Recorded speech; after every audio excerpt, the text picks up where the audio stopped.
This is Eric Gakstatter from the 2012 Esri International User Conference for Geospatial and GPS World Magazine.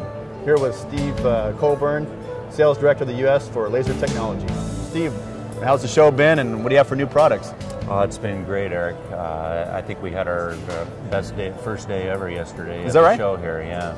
Great interest. The connection to the iPad here we had out in the front corner of the booth, and it really seemed to draw people in. Yeah. Okay. What can you tell us about some of these new products? Well, our main focus this year was mobile solutions, from apps that would run in iOS to Android to the Windows mobile environment, kind of trying to show the whole spectrum there. One connection to the Apple devices that we've come up with is this mechanical connector here. Okay. And it centers the connection right over the camera of the iPhone or the iPad and allows you to connect one of our lasers to it, so you're actually taking photos right through the lens of the laser. So you can use the camera in the iPhone to take pictures using the optics of the laser, right? Right. Wow. And you have the data that you're seeing through the scope of the laser overlaying right on your photo there. So that's kind of data collection in a very raw format. Okay. But then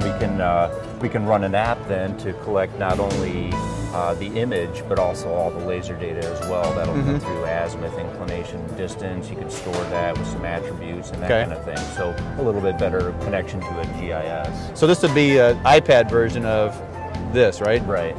So does it embed the GPS position in terms of this model right here? Right. The imagery? This is another device that we're showing here at the show, the PhotoMapper L100. It's a low-cost, very simple, bare-bones type of GPS system. Okay. Where you can record the location of this device, or if you shoot an object with a laser, it'll automatically feed in there and record all that data. Okay. It allows for some simple note-taking and things like that. And then we'll output a couple of industry standard formats that you can bring into a GIS.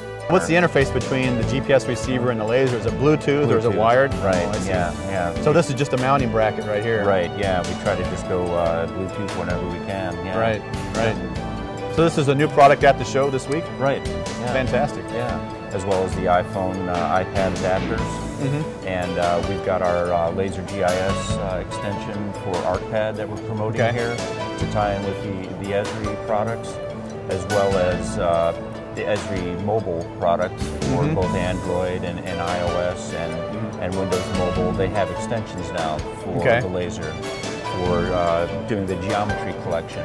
You can use that method of using a laser rangefinder to create your vertices and so forth for their certainly.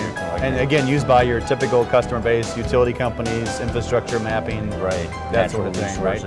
Yeah. So tell us a bit about your product line. You have the plus or minus what, a meter or a couple of feet or a foot with this product line, and then the Impulse line. Right. The TruePulse series, which is our most recent and biggest seller, is on the accuracy level of a foot in distance, a degree in azimuth, that kind of thing. Okay. We have models that are ruggedized and waterproof.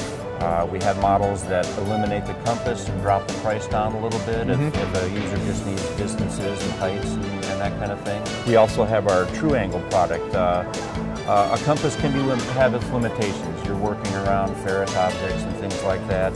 Your compass azimuth is going to get distorted. So we have it's essentially an optical encoder that you can put the laser into to get better horizontal angle data. Certainly.